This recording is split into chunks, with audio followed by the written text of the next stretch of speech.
In the center of the restaurant, beneath garlands of fresh pine and the amber glow of 100 candles, Marcus Reed slipped a small white bakery box onto the plastic table where his son waited. The boy's paper Santa hat tilted as he looked up, 7 years old and too careful with hope. Marcus struck a match, the sulfur sharp in air that smelled of roasted meat and cinnamon, and touched flame to a single birthday candle pressed into frosting that had smeared during the day. They sat together in the service alcove, that forgotten space between the bright dining room and the fluorescent chaos of the dish pit, and for 3 minutes the world shrank to the size of candlelight and the quiet hum of jingle bells under Dylan's breath. At table 17, the corner spot by the floor-to-ceiling windows overlooking the street where December pressed cold against glass, Elena Whitmore cut her salmon into precise squares and lifted her fork. The movement froze halfway to her mouth. Through the gap between a family of 8 and a couple holding hands across the tablecloth, she saw them. A man and a boy, heads bowed over something small and sacred, smiling like they held a secret too precious to share.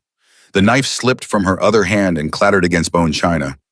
Her chest constricted with a pain so sudden she mistook it for a heart attack before recognizing it as something far more dangerous. Loneliness, the kind that money couldn't fill and success couldn't cure, and 10 years of Christmas dinners at this same table had only made worse. The words left her mouth before she could stop them, barely a whisper, cracked at the edges with a desperation she hadn't let herself feel in a decade. Pimos. Can I join you?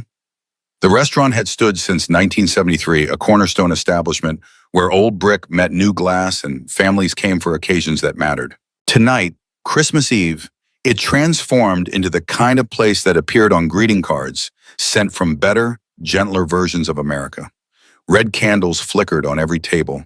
Flames reflected in polished silverware that caught the light and threw it back softer.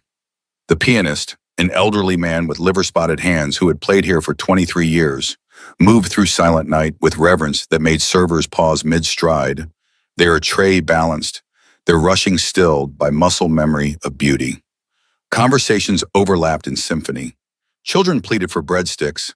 Mothers reminded them about napkins. Fathers told the same stories they told every year because tradition mattered more than novelty. Marcus Archer moved through this world like shadow, present but unnoticed, essential but invisible. At 36, he had worked here 4 years, first as a server when he desperately needed any job that would let him support his son, then taking on maintenance when the night manager discovered he could fix the espresso machine with nothing but a screwdriver, and patience inherited from a father who'd worked as a mechanic before arthritis claimed his hands. Tonight he wore black slacks from the discount rack at the big box store 2 miles from his apartment, checked every other week because sometimes they marked things down twice if they didn't sell. In a white shirt he pressed himself every Sunday evening, using an iron that had belonged to his late wife. He moved the heated metal across fabric in the same careful pattern she taught him during their first month of marriage, back when the future still looked like something they could build together instead of something that would collapse and leave him holding a 2-year-old boy and a stack of medical bills that never got smaller. His hands were clean but rough, calloused across the palms from 100 repairs, small scars mapping the geography of work.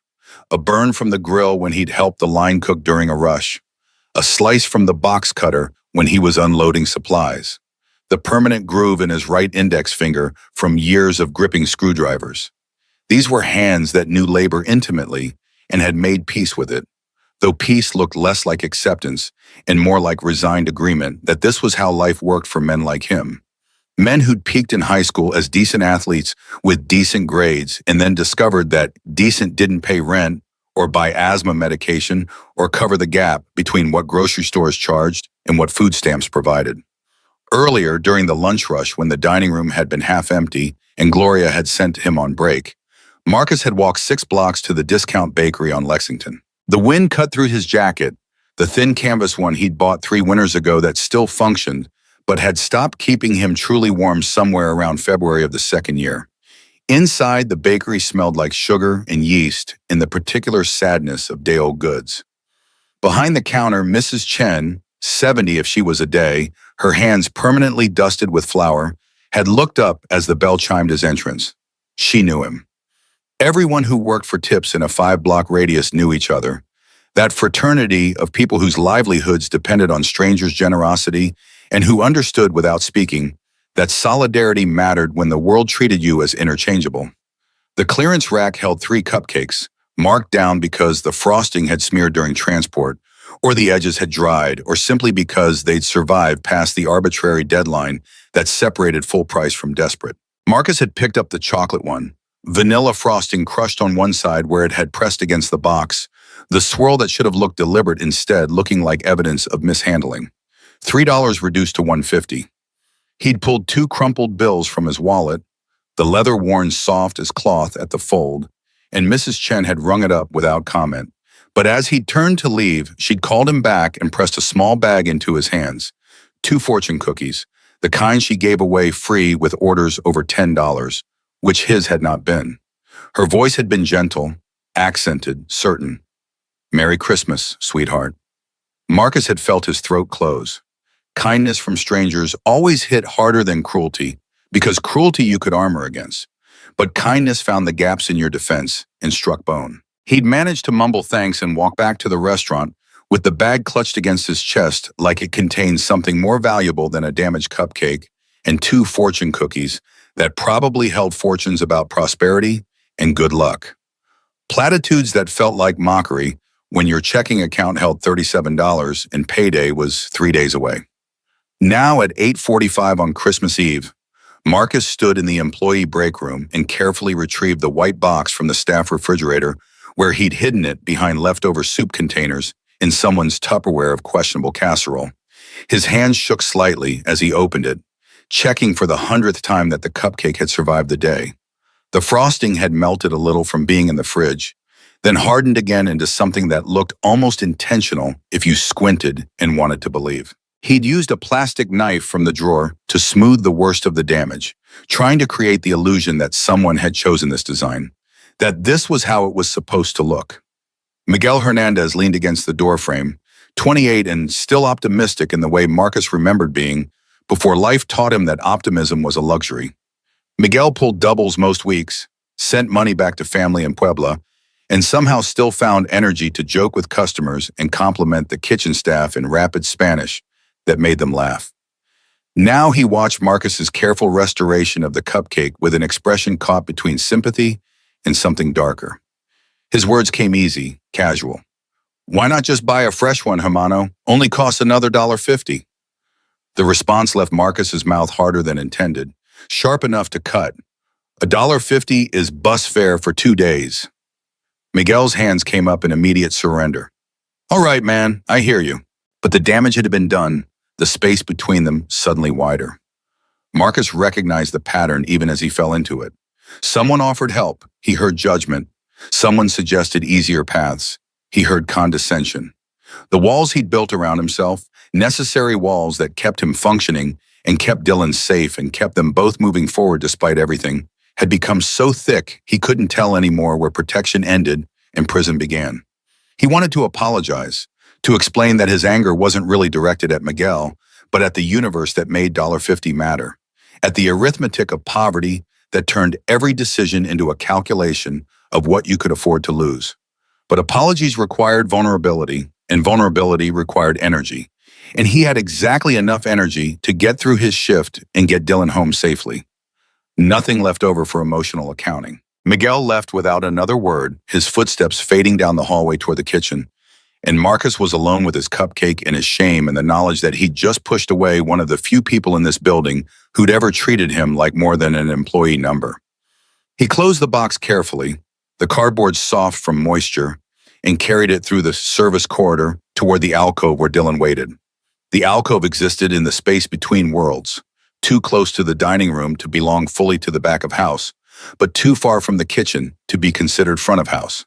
It held a folding table spotted with ancient coffee rings, 3 mismatched folding chairs, and a bulletin board covered in scheduling notices and health code reminders, and a faded poster about sexual harassment from 2018 that no one had bothered to update. The fluorescent light overhead buzzed intermittently, sometimes bright enough to read by, and sometimes dim enough that you had to squint at your phone screen. It smelled like industrial cleaner and fryer oil, and underneath everything else, the ghost of 1,000 staff meals eaten standing up. Dylan Reed sat on the least wobbly chair, feet dangling 6 inches from the linoleum. His shoes were Nike knockoffs, purchased 2 sizes too large from the outlet mall 40 minutes away, where Marcus had driven on his day off because the savings justified the gas. The laces were double knotted the way Marcus had taught him, tight enough that they wouldn't come undone during the day, but not so tight they'd be impossible for 7-year-old fingers to untie at bedtime. His jeans came from the Goodwill on Fifth, washed so many times the denim had gone soft, patched at one knee where he'd fallen during recess and torn through. The patch was iron-on, slightly crooked, because Marcus had done it himself while Dylan slept, following instructions from a YouTube video watched on his phone with the volume turned down low. The paper Santa hat had been made at school during the last week before winter break. Construction paper, red and white, carefully folded and stapled according to instructions from Mrs. Patterson, who taught second grade and understood that some of her students would go home to apartments where Christmas meant making do with whatever could be crafted from what you already had. The cotton ball at the tip hung slightly lopsided, attached with enough Elmer's glue to survive the walk from school to the restaurant in Dylan's backpack, which also held a change of clothes in case of accidents and his inhaler in case of asthma attacks, and a worn copy of Charlotte's Web that he'd been reading for the third time because the library let you keep books for 3 weeks and Marcus couldn't afford to buy new ones. In his lap, Dylan held a spiral notebook with a blue cover, the kind that cost 99 cents at the drugstore during back-to-school sales. The pages filled with drawings executed in whatever colored pencils the school provided during art period. Snowmen with carrot noses and stick arms. Houses with perfect triangular roofs and smoke curling from chimneys. Stars scattered across skies rendered in yellow and white, and sometimes purple because Dylan liked purple even though stars weren't purple. But art didn't have to be accurate to be true. At the bottom of one page, a family. Stick figures, father and son holding hands. No mother because Dylan had been 2 when she left and didn't remember her clearly enough to draw her. Though sometimes he asked questions that made Marcus's chest ache with the weight of answers he didn't know how to give. Dylan's personality existed in the space between childhood and something older, heavier. He understood things without being told. When Marcus worked late, Dylan didn't complain. When they ate pasta for the 4th night in a row because pasta was cheap and filling, Dylan said it was his favorite. When Christmas morning came and the presents under their small fake tree were fewer and smaller than what his classmates would receive, Dylan would smile and say it was enough. And Marcus would see in his son's eyes that terrible knowledge that children shouldn't have to carry, the awareness that their happiness required them to want less, to expect less, to be grateful for scraps while other children feasted. Now Dylan looked up as Marcus approached, the paper Santa hat slipping slightly to one side. His voice came quiet, practiced at not disturbing, trained in the art of being invisible in spaces where children technically weren't allowed. Is it time? Marcus set the white box on the table between them, careful not to jostle it, and produced from his pocket a single birthday candle. White wax, thin as a pencil, the kind that came 50 to a package for $2 at the grocery store, purchased once a year and rationed for small celebrations. Dylan's actual birthday in March, Christmas. Sometimes Fridays when the week had been particularly hard and they both needed a reminder that small joys still existed. He pressed the candle into the cupcake's frosting, pushing until it stood upright, and struck a match from a book he'd taken from the bar earlier. The flame caught on the second try, burning steady in the still air of the alcove. Dylan began to hum, so quietly it might have been breathing, the melody of Jingle Bells fractured and hesitant. Marcus joined in, his voice rough from years of not singing, slightly off-key but earnest.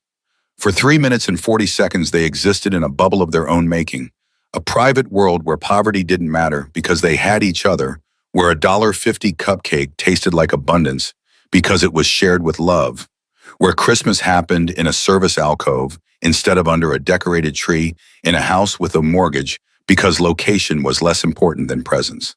Dylan's voice broke the humming, barely louder than the buzz of the fluorescent light, fragile as spun glass. I'm sorry we can't go home and have a big dinner like other families. The words landed like physical blows, each one a small violence against the walls Marcus had built around his heart to keep functioning. He reached across the plastic table and took his son's hand. Dylan's fingers were cold despite the warmth of the restaurant, always cold because he was too small to generate enough body heat and the winter coat from the thrift store was serviceable but not perfect, good enough to keep him from freezing, but not good enough to keep him truly warm.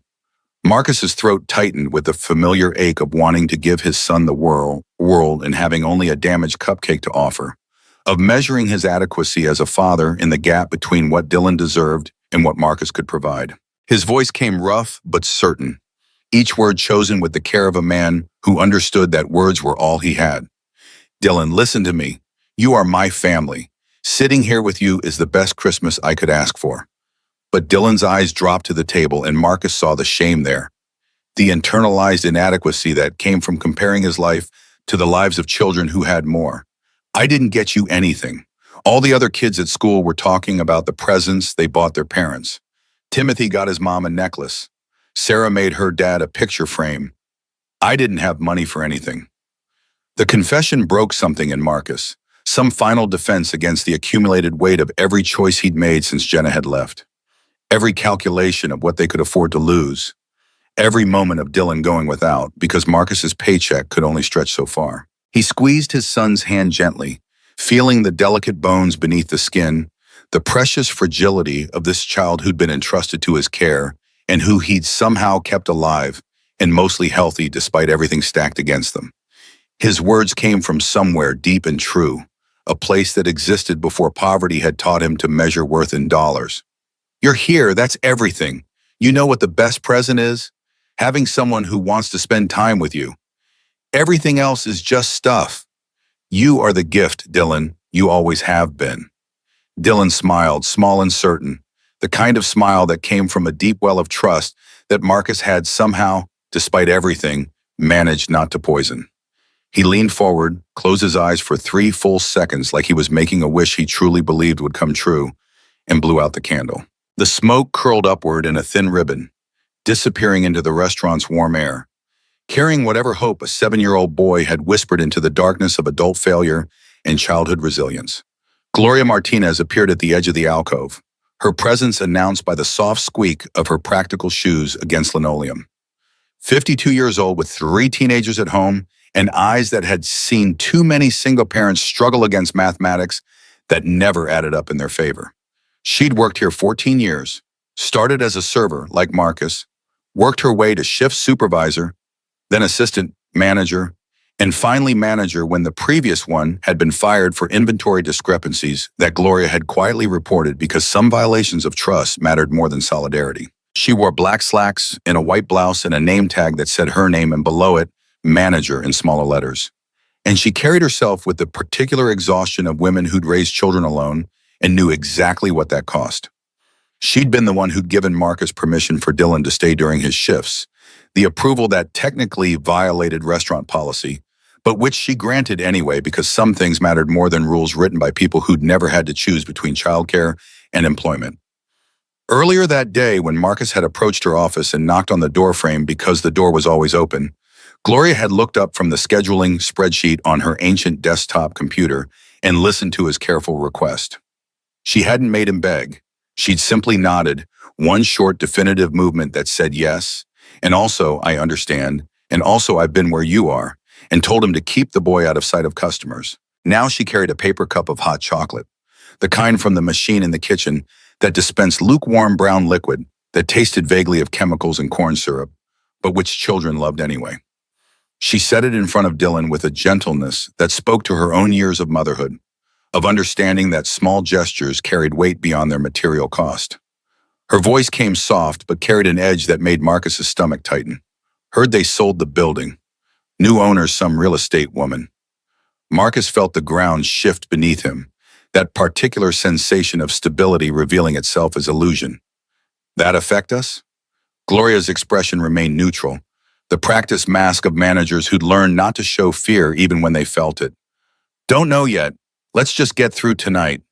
The words hung in the air between them, heavy with implication.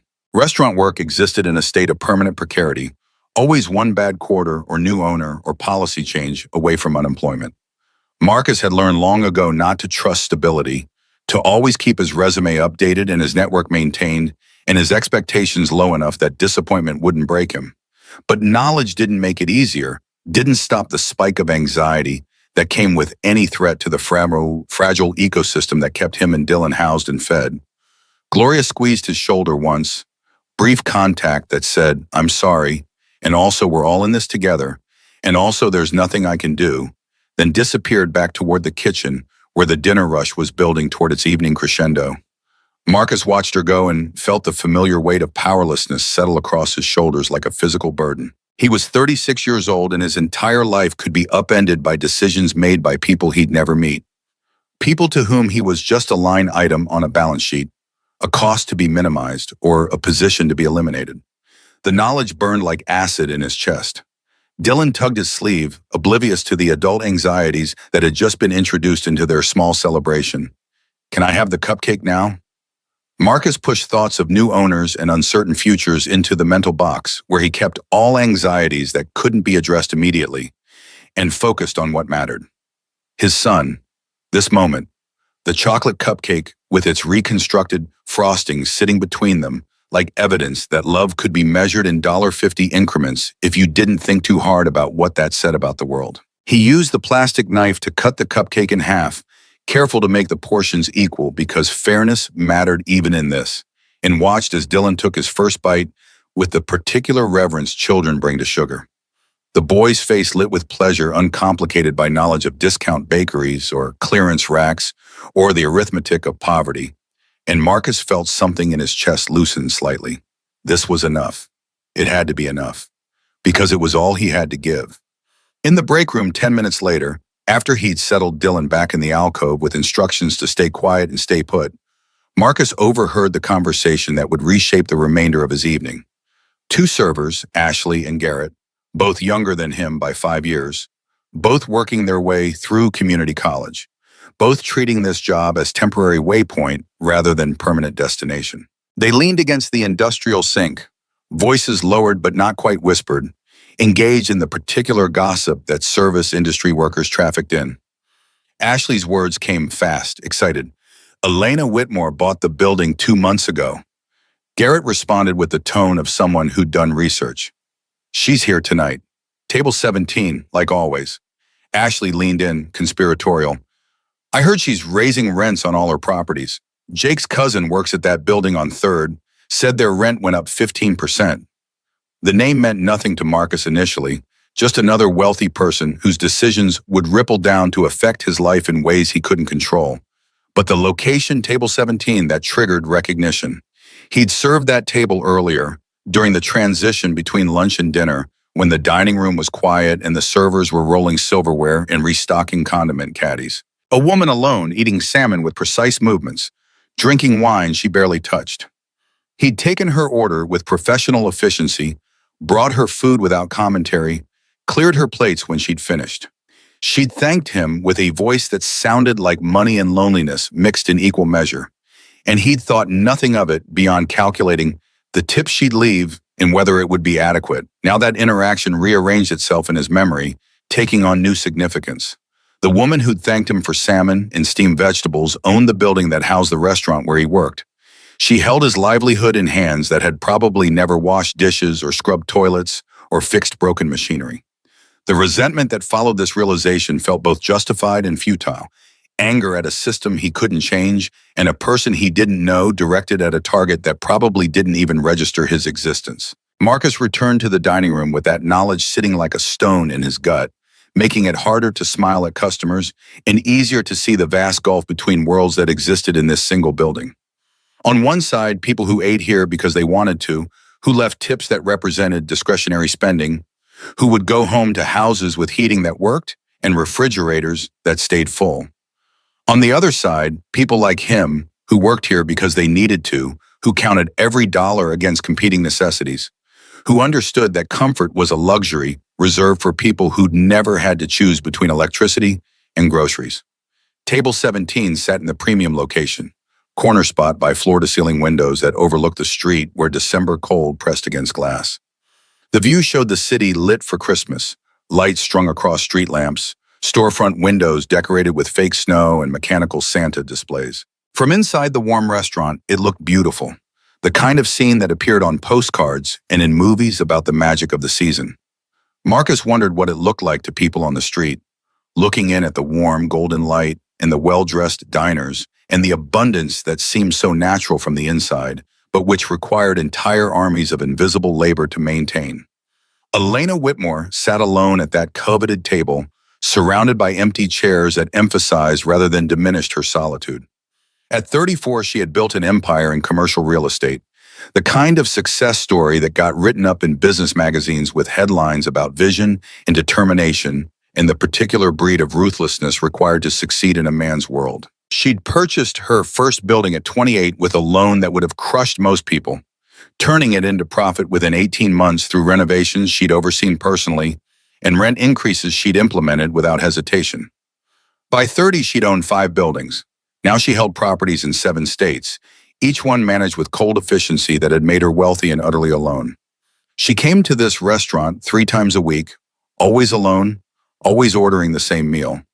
Grilled salmon with no sauce because she didn't trust rich food after years of eating meals from her desk, steamed vegetables cut into uniform pieces, a single glass of white wine that she sipped exactly 3 times before abandoning. The servers knew not to make small talk. Gloria knew to seat her away from families, away from celebrations, away from anything that might remind her of what she didn't have. Tonight, she wore charcoal cashmere that had cost $800 but felt like any other sweater, and pearl earrings that had belonged to her grandmother, one of the few people who'd loved her without conditions and who died when Elena was 14, leaving behind a silence that still echoed. Her table was set for one. It was always set for one. Single napkin folded into the shape of a swan, single water glass perspiring gently in warm air, single menu that she never opened because she always ordered the same thing, as if variety might introduce chaos into a life built on control and predictability. She cut her salmon into precise 1-inch squares and chewed each bite exactly 20 times, a habit developed at boarding school when eating was just another task to complete efficiently, when dining halls were places to survive rather than enjoy. The restaurant breathed with warmth and noise in the complicated beauty of human connection. At table 4, a family of 8 sang happy birthday to a little girl who stood on her chair to blow out 5 pink candles on a chocolate cake, her face scrunched in concentration. Her wish whispered so quietly only she would ever know what she'd asked for. At table 9, a couple in their 70s held hands across the tablecloth, embroidered with holly leaves, their fingers intertwined like roots grown together over decades. Wedding rings worn smooth by time and devotion.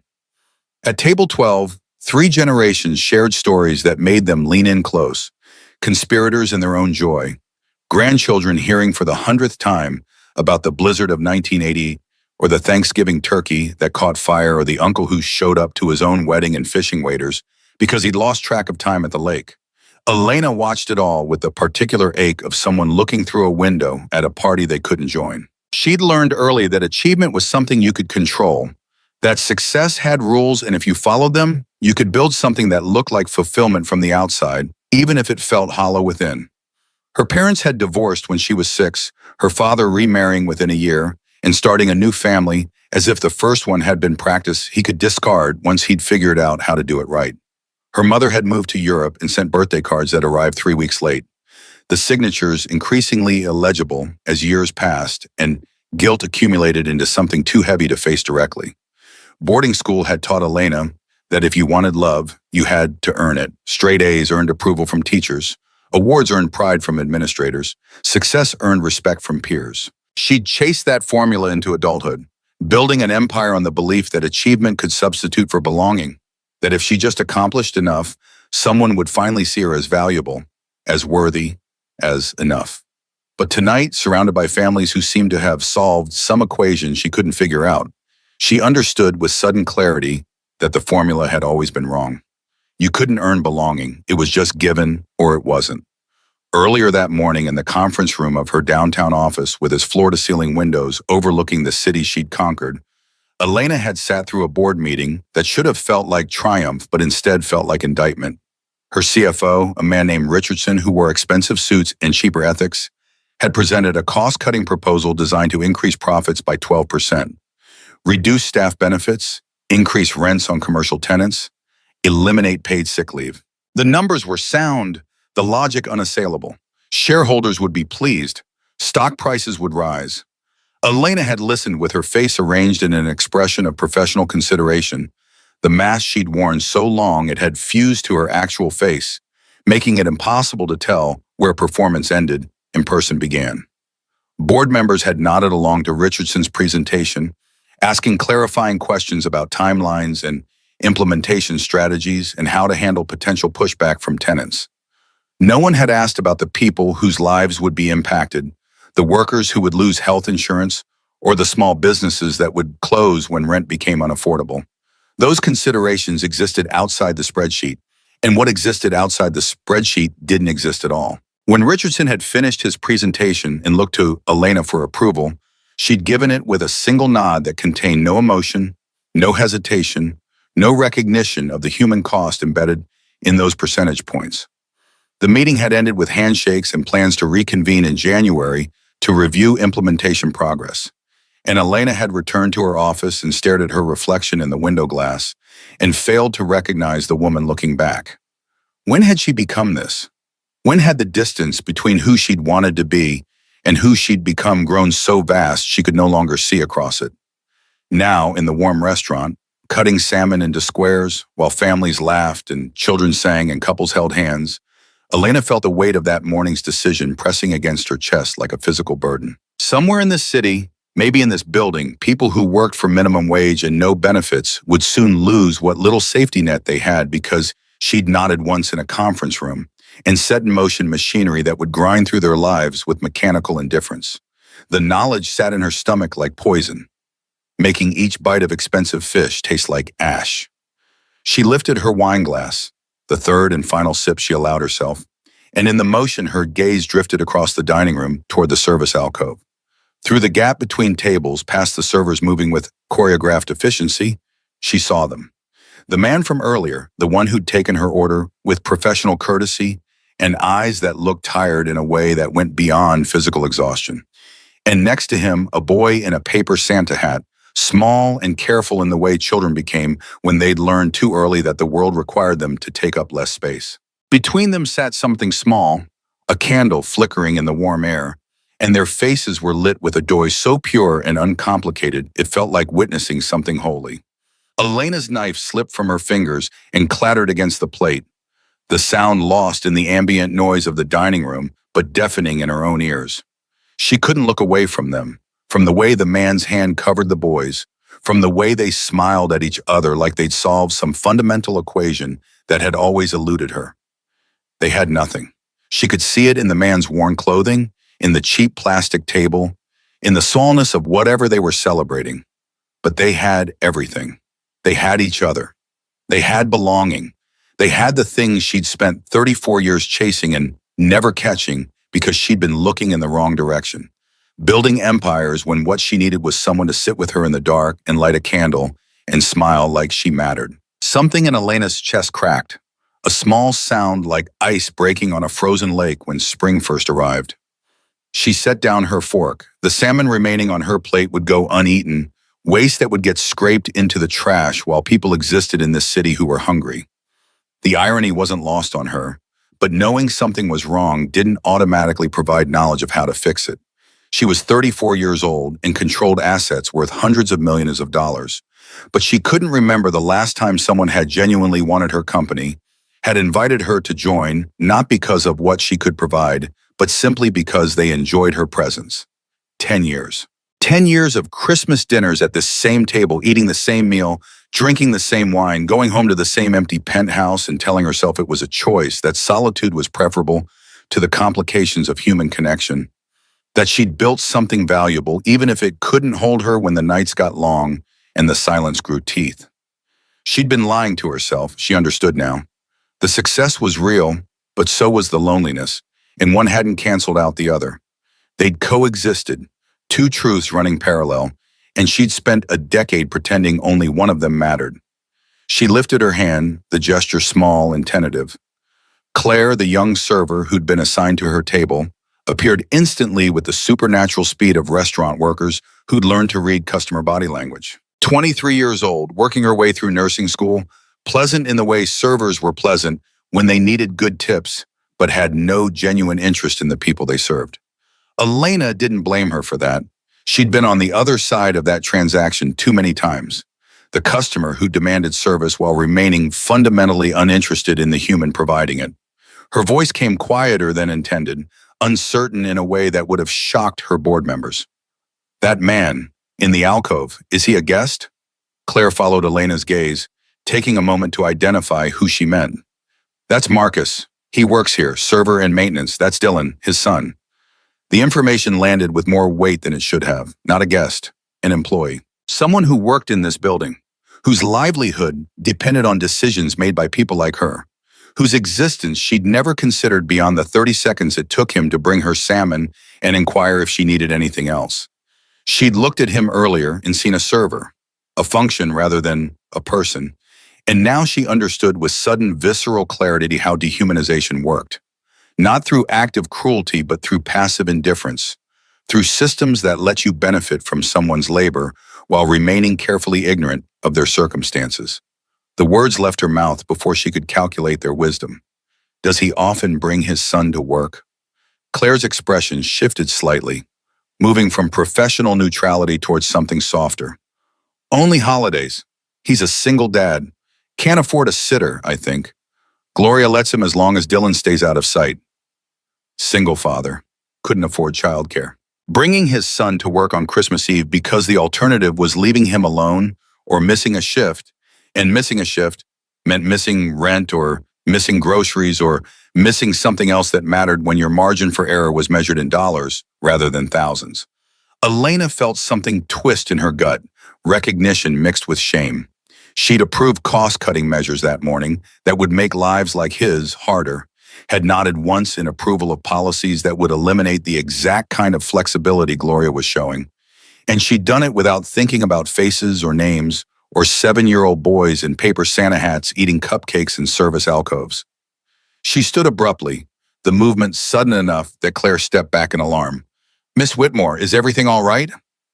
The question had no good answer. Nothing was all right. She was 34 years old and successful by every metric that mattered to the world, and completely alone, and suddenly urgently aware that those facts were connected. That her success had been built on the careful maintenance of distance between herself and other humans. That empire building required you to see people as resources rather than persons. And she'd gotten so good at it, she'd forgotten how to do anything else. Her voice came steadier than she felt. "I need to speak with him." Claire's concern deepened. With Marcus? Did he do something wrong? The assumption landed like a blow. Of course, that would be the first thought. Rich customer wants to speak to employee. Must be a complaint. Must be a problem. Elena understood suddenly how power worked, how her mere presence created fear in people who couldn't afford to displease her, who lived in a state of permanent precarity where one complaint could mean termination. One termination could mean eviction. One eviction could mean the kind of spiral from which recovery became impossible. Her words came firm, definitive. No, nothing wrong. She walked across the dining room before she could talk herself out of it, before calculation could overtake impulse, before the part of her brain that had kept her successful and isolated could reassert control. Her heels clicked against hardwood floor, the sound marking each step towards something she couldn't name but desperately needed. A few heads turned as she passed, recognition flickering in some faces. She wasn't famous in the way actors or athletes were famous, but in certain circles, her face appeared often enough that people who followed business news might recognize her. She'd spent years cultivating that recognition, understanding that reputation mattered in real estate, that being known as tough and uncompromising gave her advantages in negotiations. Now that reputation felt like a cage, each article written about her ruthlessness adding another bar, until she'd built a prison so secure even she couldn't escape. The irony was that she'd done it to herself, that every decision to prioritize profit over people, every time she'd chosen spreadsheets over sympathy, had been her own choice. No one had forced her to become this. She'd done it willingly, believing it was necessary for success. And maybe it had been necessary, but the cost was becoming unbearable. Marcus looked up as she approached. He was in the process of putting the candle back in his pocket, his hands moving with the economy of motion that came from years of doing small tasks efficiently. Dylan held the remains of the cupcake in both hands, careful not to smudge the frosting, chocolate on his upper lip in a way that made him look impossibly young. For a moment, Marcus's face showed confusion, then worry. In his experience, when someone from the dining room approached him, it meant a complaint about service or a request for something else or some violation of the invisible rules that governed the space between customers and workers. He stood quickly, the folding chair scraping against linoleum, and his voice came professionally neutral. "Can I help you with something, ma'am?" Elena stopped 3 feet away, close enough to see the wear in his shirt collar where the fabric had been mended with stitches, too careful to be professional tailoring, close enough to notice the tiredness around his eyes that went deeper than a single late shift. Up close, he looked both older and younger than she thought, worn down by circumstances but not broken, carrying weight but not crushed beneath it. She opened her mouth to speak and found the words she'd prepared, something polite and distant, would not come. Instead, she heard herself say, "Are you celebrating Christmas?" Dylan looked at his father, then at the woman, his face moving through uncertainty before settling on politeness. "Yes, ma'am." The formality of it, the way this 7-year-old boy had been taught to say ma'am to adults, to show respect to people who existed above him in hierarchies he was too young to understand but had already learned to navigate, undid something in Elena. She felt her eyes sting, moisture gathering that she blinked away rapidly because she did not cry, had not cried in years, had trained herself out of that particular display of weakness. But the tears came anyway, disobedient and honest, and she understood she was standing at a crossroads between the person she'd become and the person she might still choose to be. Her voice came quieter than she'd intended, vulnerable in a way that would have horrified her board members. "It looks lovely." Marcus's posture relaxed slightly, the tension in his shoulders easing. "Thank you. We were just finishing up." The words were dismissal, polite but clear, and Elena recognized them as such. He was trying to protect this moment, to keep his small celebration private from the intrusion of someone who represented everything wrong with the world, someone whose presence here was fundamentally inappropriate regardless of intention. She should leave. She knew she should leave, but her mouth opened and the words that came out surprised even her. "I don't mean to intrude, but I was wondering—" She stopped. This was absurd. She was a woman who negotiated billion-dollar deals without flinching, who'd built an empire on calculated risks and strategic decisions, and she could not ask a simple question of a man who earned minimum wage and his 7-year-old son. The paralysis felt complete, the gap between what she wanted and what she could request too vast to cross. She turned to leave, apology forming on her lips, but Dylan's voice stopped her. Clear and certain, the way children spoke before the world taught them to be suspicious. "You can sit with us. We have an extra chair." He pointed to the third folding chair, leaning against the wall, his expression open and guileless, offering inclusion with the casual generosity of someone who'd never been taught that kindness could be weaponized. Elena looked at the boy, at his paper Santa hat and chocolate smudge face, and the way he smiled at her like she was just another person, rather than a CEO or a building owner, or someone whose decisions could destroy his father's livelihood. She felt her chest constrict with emotion she didn't have names for, gratitude and shame, and something that might have been hope if hope weren't such a dangerous thing to feel. Marcus glanced at his son, then at Elena, and something shifted in his expression. He saw something in her face that he recognized, that he'd seen in his own mirror on mornings when Dylan was still asleep and the apartment was too quiet, and loneliness felt like physical pressure against his chest. His voice came slowly, cautiously, a man making a decision he couldn't quite justify but couldn't quite refuse. "It's not much, but you're welcome to join us." Elena's breath caught. She'd expected rejection, had prepared herself for it, had already begun constructing the retreat back to table 17 in the familiar comfort of isolation. But he was offering inclusion, this man who had every reason to resent her and no reason to show her kindness. She managed to nod, not trusting her voice, and Marcus unfolded the third chair with movements that suggested this was not quite real, that he was moving through a dream where normal rules had been temporarily suspended. The alcove was small, meant for one person on break or two if they were friendly. With 3 people, their knees nearly touched beneath a plastic table that could barely hold a cupcake and Dylan's notebook. But Elena sat as if it were the finest seat she'd ever occupied, the cashmere sweater that cost $800 pressed against a folding chair that probably cost $12, and the juxtaposition felt like commentary on every choice she'd made in her adult life. Dylan, ever the host, pushed what remained of the cupcake toward her. "Would you like some?" Elena looked at the damaged frosting, the chocolate cake that had been marked down because it wasn't perfect enough to sell at full price, and felt something break inside her chest. She'd eaten at Michelin-starred restaurants where single meals cost more than this man probably earned in a day, had consumed food prepared by chefs whose names appeared in magazines, and none of it had ever tasted like anything more than fuel. But this cupcake, offered by a child who understood scarcity in ways she'd spent her adult life trying to ignore, felt like the most valuable thing she'd ever been offered. Her voice came thick with emotion she couldn't control. "I couldn't. That's yours." Dylan's response came with the simple wisdom of children who'd been taught important truths. "Dad says sharing makes things better." Elena looked at Marcus. He shrugged, a small movement that said he'd taught his son this because it was true, because in a world where you had very little, sharing was how you created abundance, how you transformed scarcity into community. She carefully broke off a small piece of the cupcake, the smallest piece possible, afraid of taking too much from people who had too little. The frosting was too sweet, the kind of sweetness that came from cheap ingredients and industrial production. But it tasted like something more. It tasted like belonging. For 20 minutes, they sat in that small space between worlds, and Dylan talked. He told her about school, about the snowflake craft he'd made in art class, about Mrs. Patterson who let him read chapter books during quiet time because he was advanced for his age. He told her about the classroom hamster who'd escaped and been found sleeping in the principal's inbox. He told her about his drawings, showing her the notebook with careful pride, explaining each image with the seriousness of an artist presenting a portfolio.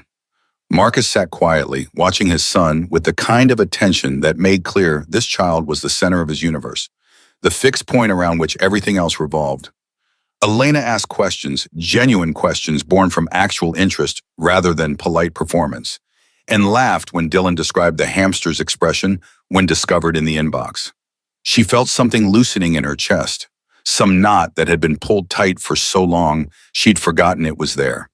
For the first time in a decade, she forgot she was a CEO, forgot she owned buildings in 7 states, forgot that her calendar was booked 3 months in advance. She was just a woman sitting at a folding table with a father and son, eating shared cupcake, listening to a 7-year-old boy talk about his life, and it felt like coming home to a place she'd never been.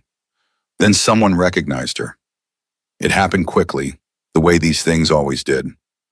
A man from table 8 stood to use the restroom, walked past the alcove, and did a double take that would have been comical if it weren't so destructive. His voice came too loud, carrying across the sudden hush that fell. "Miss Whitmore, I thought that was you." Elena recognized him vaguely, an investor she'd met at some conference where men in expensive suits had asked her aggressive questions disguised as compliments.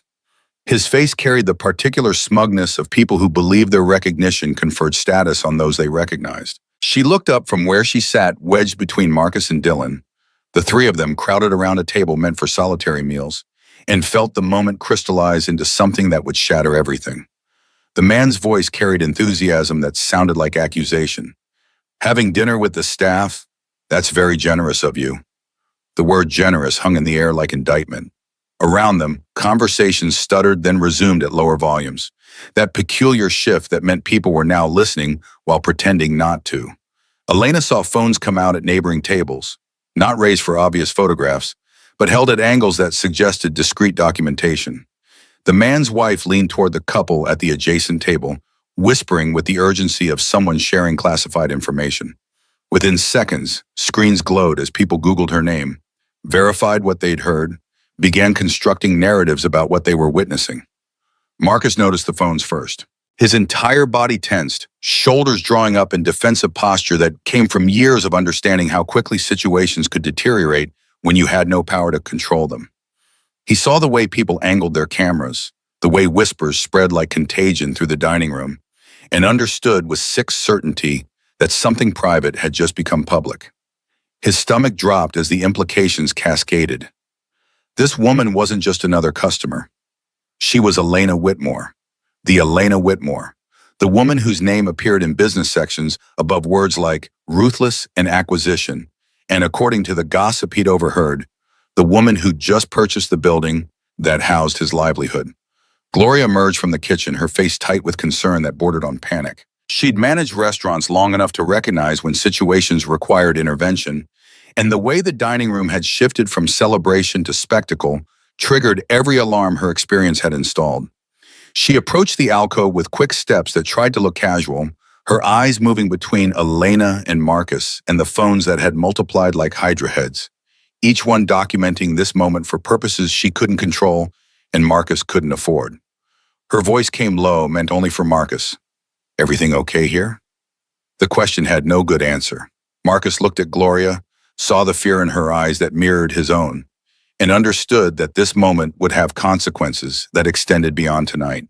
His boss was asking if he was okay while his actual boss sat 3 feet away, and the power dynamics of that arrangement suddenly felt like standing on ground that was crumbling beneath him. He stood abruptly, the folding chair scraping against linoleum with a screech that cut through the ambient noise. The words left his mouth harder than intended, sharp enough to wound. "Did you think this was amusing?" Elena stood as well, her face draining of color as she recognized what was happening, how the moment had transformed from connection to spectacle. She reached towards him, a gesture of connection or apology or something she couldn't name. But Marcus stepped back like her touch might burn. His voice came louder now, fueled by fear disguised as anger. "Slumming it with the working class on Christmas Eve? Is this some story you'll tell at your next board meeting? The time you ate cupcakes with the help?" Dylan shrank back in his chair, the paper Santa hat sliding forward as if it could hide him from the sudden violence of adult emotions. He looked between his father and the woman who'd seemed so kind moments ago, trying to understand how things had shifted so quickly from warmth to this. The confusion on his face was its own kind of devastation. Elena's voice came desperate, trying to reach through Marcus's defenses. "No, that's not." But Marcus was past hearing, past rationality, operating on instincts honed by years of understanding that people with power use people without it for entertainment, for image management, for whatever purposes suited them. His words came fast and cutting. "Then what was it? You own this building. You know everyone here is talking. You know what this looks like." Around them, the dining room had gone fully quiet, conversations abandoned in favor of witnessing whatever drama was unfolding. Phones recorded openly now, no longer bothering with discretion. Elena could feel the weight of all those eyes, all those lenses, documenting her humiliation with the kind of attention that would follow her into tomorrow and next week, and possibly forever. Because the internet never forgot, and wealthy people being taken down by workers they'd wronged was the kind of story that spread with viral intensity. She reached for her purse, the instinct so deeply trained it operated without conscious thought. Write a check, smooth things over with money, turn human connection into transaction, because that was the language she spoke fluently, the only vocabulary she'd mastered for navigating emotional terrain that remained otherwise incomprehensible. But Marcus's expression stopped her mid-motion, his face showing exactly what he thought of that particular solution. His words came quieter now, but no less devastating. "I don't want your charity. I don't want your pity. I want—" He stopped, awareness crashing over him that Dylan was listening, that his son was watching him treat someone with cruelty that would require explanation later, that he was modeling exactly the kind of behavior he'd always taught Dylan to avoid.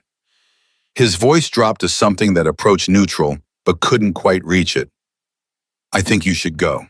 Elena looked at Dylan, at the child who'd offered her cupcake and inclusion without hesitation, who'd smiled at her like she was just another person rather than a threat or a resource or something to be managed. The boy sat motionless now, the hat clutched in small fists, his face showing the kind of adult disappointment that children should never have to learn. She'd come here seeking connection and instead had brought chaos into the one corner of this building where something genuine had existed, however briefly. Her voice came barely audible, a whisper that contained more genuine emotion than any presentation she'd delivered in a boardroom. "I'm sorry." Then she turned and walked away.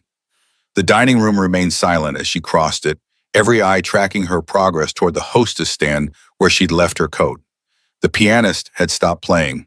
Servers stood frozen mid-stride. The only sound was the click of her heels against hardwood and the ambient hum of the building's heating system. Mechanical breath that continued regardless of human drama, unfolding within its walls. She collected her coat without looking at the hostess, pushed through the front door into December cold that hit like physical assault. The sidewalk stretched empty in both directions, pools of light from street lamps creating islands in the darkness.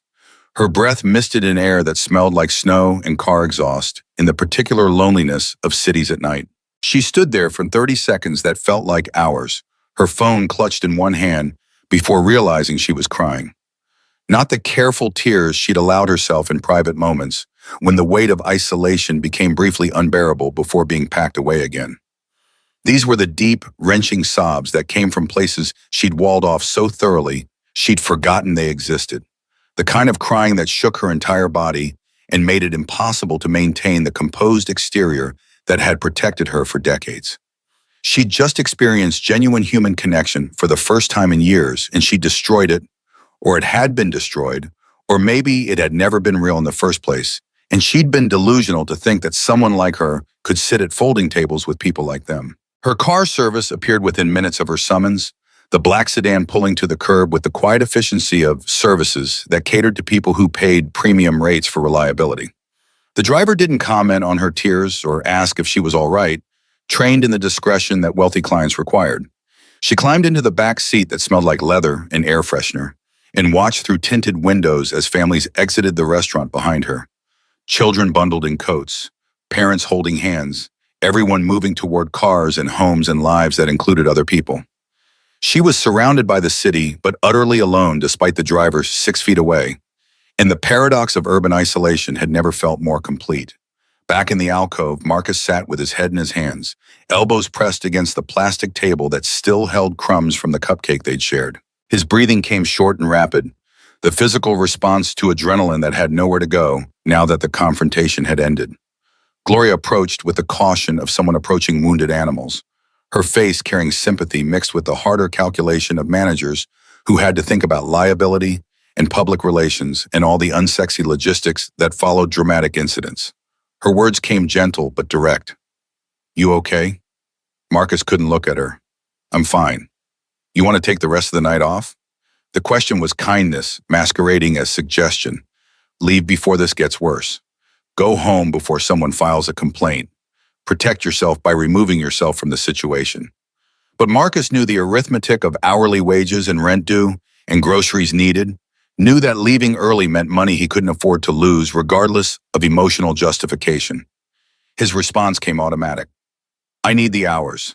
Gloria nodded once, understanding passing between them without requiring elaboration, and walked away. Marcus listened to her footsteps fade and felt the crushing weight of what he'd just done settle across his shoulders. He'd attacked someone who'd shown his son kindness. He'd humiliated someone in public based on assumptions that might be wrong. He'd let fear and pride override judgment, and now he'd have to live with whatever consequences followed. Dylan tugged his sleeve with the tentative touch of children who've learned to approach adult emotions carefully. "Dad, why did you yell at her?" The question was accusation disguised as inquiry.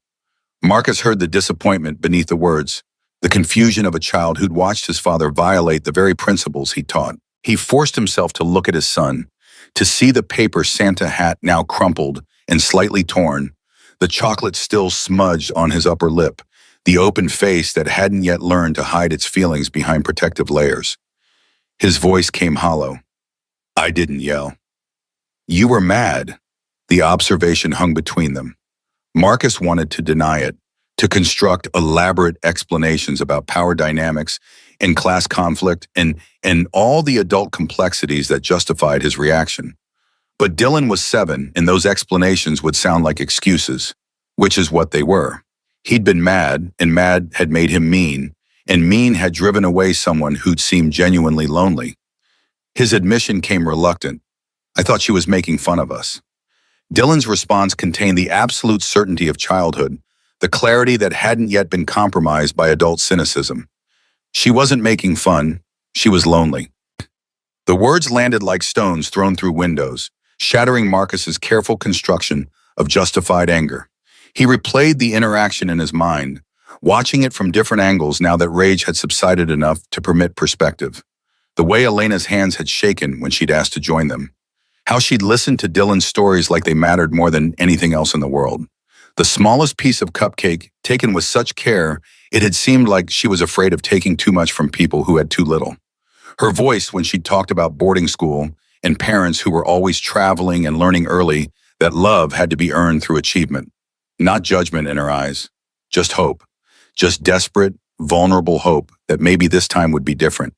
His throat tightened with realization. I think you're right. Dylan's next question came soft but devastating. Then why did she leave? Marcus closed his eyes against the answer he couldn't avoid.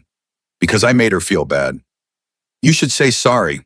The suggestion was simple the way children's solutions were simple. Operating from moral clarity uncompromised by considerations of pride or power, or the complicated arithmetic that made apologies feel like admissions of weakness rather than demonstrations of strength. Marcus wanted to explain why he couldn't apologize, why the woman who owned this building and had probably forgotten about them already wouldn't want to hear from the server who'd embarrassed her in public. But even as he constructed those rationalizations, he recognized them as cowardice dressed in practical clothing. His voice came quiet, defeated. I don't think I'll get the chance. The rest of his shift passed in mechanical progression.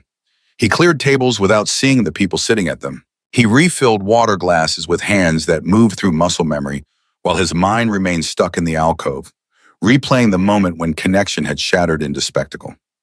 Other servers avoided him, their distance suggesting that word had spread about his confrontation with Elena Whitmore, that he'd just publicly humiliated someone important, that he might have cost himself his job through spectacular miscalculation of social dynamics he should have navigated more carefully.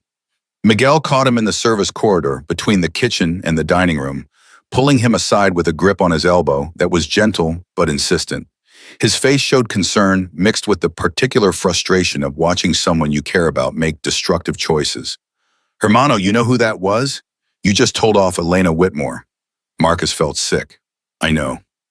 People are saying she just bought this building, that she's planning major changes, and you... Miguel stopped, shaking his head. Man, I hope you're looking at backup jobs. The assessment was harsh but probably accurate. Marcus had just publicly confronted his ultimate boss, had humiliated her in front of customers who documented everything with phones that would ensure this moment lived forever on the internet. Even if Elena wasn't vindictive, the practical reality was that he'd made himself a liability, someone whose continued employment created awkwardness that management would eventually decide wasn't worth whatever value his labor provided. Dylan fell asleep in the alcove around 10:30, his head pillowed on arms crossed atop the plastic table, the paper Santa hat sliding to one side. Marcus watched his son sleep and felt the familiar cocktail of fierce love and desperate inadequacy. This child trusted him completely, believed in him without reservation, and Marcus kept proving himself unworthy of that faith through decisions that prioritized pride over wisdom, anger over compassion. How many times would Dylan have to watch his father choose wrong before that trust eroded into something harder? At 11:45, Gloria told him he could leave. The restaurant would close at midnight, staff would clean and prep for tomorrow, but Marcus's presence wasn't required for that final hour. The kindness was obvious, even if the motivation remained ambiguous. Get him out before something else happened. Remove the problem from the equation before it complicated further. He carried Dylan to the employee area where their coats hung on hooks designated for staff, bundling his son in the winter coat that was good but not great, serviceable but not perfect. When he returned to the dining room to leave through the front entrance, he stopped. Elena Whitmore stood near table 17, not sitting but standing with her coat buttoned and her purse clutched in both hands like she'd been waiting. The restaurant was nearly empty, now last few servers stacking chairs with the resigned efficiency of people at the end of long shifts. The pianist was gone. The candles had been extinguished.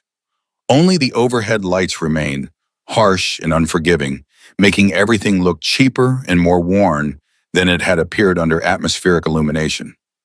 Marcus approached slowly, Dylan heavy and warm against his shoulder. Elena turned at the sound of his footsteps, and he saw her eyes were red, mascara slightly smudged in a way that suggested she'd cried hard and recently. The sight of that imperfection, That evidence of genuine emotion from someone who'd seemed so composed hours earlier shifted something in his chest. Her voice came before he could speak. I came back to apologize. You don't need to. I do. She took a breath that shook slightly. I'm sorry for putting you in that position. I wasn't thinking about how it would look. Marcus sat Dylan down gently in a nearby chair, the boy stirring but not waking, and turned to face Elena fully. The space between them contained all the complicated geography of class and power and the ways humans hurt each other through indifference or intention or the terrible combination of both. He saw her now, really saw her, and recognized in her face the same loneliness he confronted in his mirror on mornings when Dylan was still asleep, and the apartment was too quiet, and the future looked like infinite repetition of barely getting by. His words came quiet but certain. I'm the one who should apologize. I accused you of things that weren't true. You were protecting your son. That's not something to apologize for.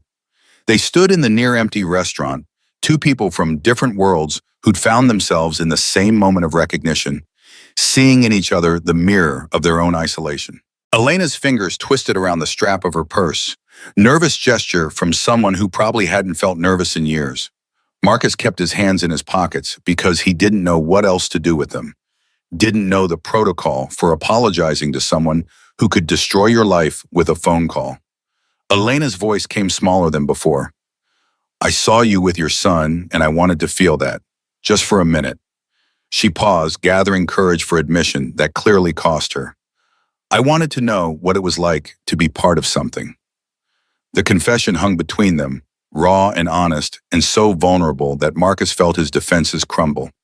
He'd spent the last hour constructing elaborate justifications for his anger, convincing himself that he'd been protecting Dylan from being someone's charity case or photo opportunity. But standing here now, seeing the naked hope and fear on Elena's face, he understood he'd been wrong. Not wrong to worry about power dynamics or exploitation, but wrong about her intentions, wrong about assuming the worst when she'd been offering the best thing she knew how to offer. Herself, her presence, her desperate desire not to be alone on Christmas Eve. Dylan woke up and rubbed his eyes, taking in the scene with the quick assessment of children who'd learned to read rooms accurately. His face brightened when he saw Elena, the smile emerging before adult considerations about awkwardness or social convention could complicate his reaction. He reached into his coat pocket, that motion suggesting preparation and forethought, and pulled out the paper Santa hat that had been on his head earlier. The hat looked worse now, wrinkled and slightly torn, the cotton ball hanging by threads that wouldn't survive much longer. But Dylan held it out to Elena with the seriousness of children presenting treasured possessions, his voice clear and certain. You forgot this. Elena stared at the hat like it was something infinitely precious, rather than something constructed from craft paper and glue by a 7-year-old in a public school art class. Her voice came thick with emotion she didn't try to hide. I didn't, Dylan interrupted with the gentle insistence of someone who'd already decided what needed to happen. I made it for you so you could be part of our Christmas party. Elena took the hat with hands that shook visibly. She turned it over, examining the crooked staples and the way the construction paper had been folded with careful but imperfect precision, and something in her face broke. She brought the hat to her chest, holding it against cashmere that cost $800, and then she cried. Not the careful tears from earlier, or the controlled sobs in the car, but deep, wrenching sounds that came from a place she'd locked away for decades, the kind of crying that shook her entire body and made it impossible to maintain any pretense of composure. She covered her face with her hands, ashamed of the rawness of it, horrified at losing control so completely in front of people she barely knew. But Dylan got up and hugged her waist with the uncomplicated affection of children who hadn't yet learned that physical comfort required permission or invitation. Marcus stepped forward, awkward but genuine, and put a hand on her shoulder.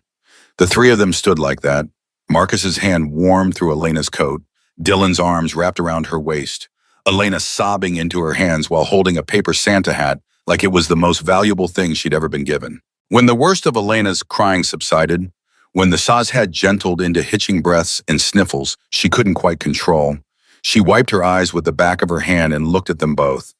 Her mascara was fully ruined now, dark smudges beneath her eyes that made her look younger and more vulnerable than the put-together CEO who'd walked into the restaurant hours earlier. Her words came halting, uncertain.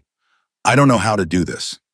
Marcus understood she wasn't talking about apologizing or making amends, but something larger, something that encompassed connection and vulnerability and all the messy, complicated work of letting people matter. His response came from the same place of honesty.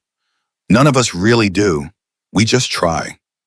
Elena looked at him, really looked at him, seeing past server and employee to the person who'd built a life around his son, despite every obstacle that tried to break them. She could see the exhaustion in his face, the weight he carried, the pride that had made him lash out earlier when he'd felt threatened. But she could also see the gentleness, the way he taught his son to share and be kind and offer inclusion to strangers who needed it. This man had very little by material measures, but he'd built something she'd spent 34 years failing to construct. A life that mattered, a connection that sustained, love that existed without conditions or calculations. Her next words came quiet but determined. Can I tell you something? Of course. I grew up in boarding schools. Parents were always traveling, always busy. The story came slowly, each sentence requiring effort, like she was excavating artifacts from places she deliberately buried. She told them about learning that love had to be earned through achievement, about straight A's and awards, and the particular loneliness of succeeding at everything while mattering to no one. She told them about her father's new family and her mother's birthday cards that arrived weeks late, and the grandmother who'd loved her without conditions, but who died when Elena was 14, leaving behind a silence that still echoed. She told them about building an empire, because empires were measurable and controllable, because success had rules, and if you followed them, you could construct something that looked like fulfillment, even if it felt hollow. Her voice broke on the final admission. But tonight, sitting with you both, I realized something. You can't earn belonging. It's just given, or it's not. Marcus felt recognition settle in his chest, the understanding that came from seeing your own story reflected in someone else's experience. He told her about Jenna leaving when Dylan was 2, about choosing his son over the better-paying job that required travel, about learning to budget in ways that would have seemed impossible before, but which had become second nature. He told her about the constant arithmetic of poverty, the calculations of what they could afford to lose, the way every decision required weighing competing necessities. He told her about the walls he'd built to protect them both, walls that had become so thick he sometimes couldn't tell where protection ended and prison began. His voice came quiet but certain on the final thought. You're right, it's not earned, it's just there, if you're lucky enough to find it. Dylan looked between them, understanding passing across his face, even though the words had been aimed at adult ears. His question came with the directness of children who hadn't yet learned that some questions were better left unasked. So are we friends now? Elena looked at this boy who'd given her a paper Santa hat and told her she could be part of his Christmas party, this child who'd offered inclusion without hesitation or calculation, who'd seen her loneliness and responded with kindness rather than judgment. She looked at his father, who'd been angry and hurt and protective, but who'd also come back to apologize, who'd been vulnerable enough to admit his mistakes. And she felt something shift in her chest, some possibility opening that she thought was closed forever. Her response came through tears that hadn't fully stopped. I'd like that very much. Marcus pulled them both into an embrace that was awkward and genuine, the three of them standing in the nearly empty restaurant under harsh overhead lights that made everything visible and nothing beautiful. But in that moment, ugliness didn't matter. Only connection mattered. Only the fragile, imperfect, desperately needed reality of not being alone. They stood together, these three people who barely knew each other, connected by the simplest and most profound of human needs, the need to be seen, to be valued, to belong to something larger than isolation. The moment held for 10 seconds before Marcus felt his phone vibrate in his pocket, insistent buzzing that suggested multiple notifications arriving in rapid succession. He pulled back enough to check the screen, confusion crossing his face as he saw the notifications. Text messages from numbers he didn't recognize, Twitter mentions, Instagram tags. His face went pale as the understanding dawned. Someone had posted photos from earlier. The moment in the alcove, his confrontation with Elena. Everything had been documented and shared and was now spreading across the internet with the viral intensity that came when stories touched something people cared about. Rich CEO, poor worker, Christmas Eve confrontation. The narrative practically wrote itself. He looked at Elena, and she looked back, and they both understood simultaneously that whatever had just begun between them would now unfold under scrutiny they couldn't control, documented and discussed and judged by strangers who knew nothing about what had actually happened, but who would have strong opinions anyway. The private had become public, and there was no taking it back.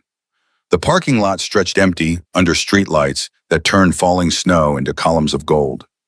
Marcus stood beside his Honda Civic, Dylan heavy against his shoulder, while Elena waited by the black sedan idling at the curb.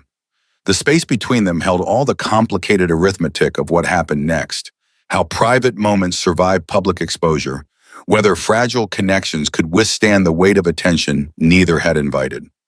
Elena's phone buzzed in her hand, the screen illuminating her face with harsh light. She glanced at it, then looked back at Marcus. It's already everywhere. Photos. Commentary. People have opinions about something they didn't witness and don't understand. Marcus shifted Dylan's weight, feeling the boy's breath warm against his neck. What are they saying?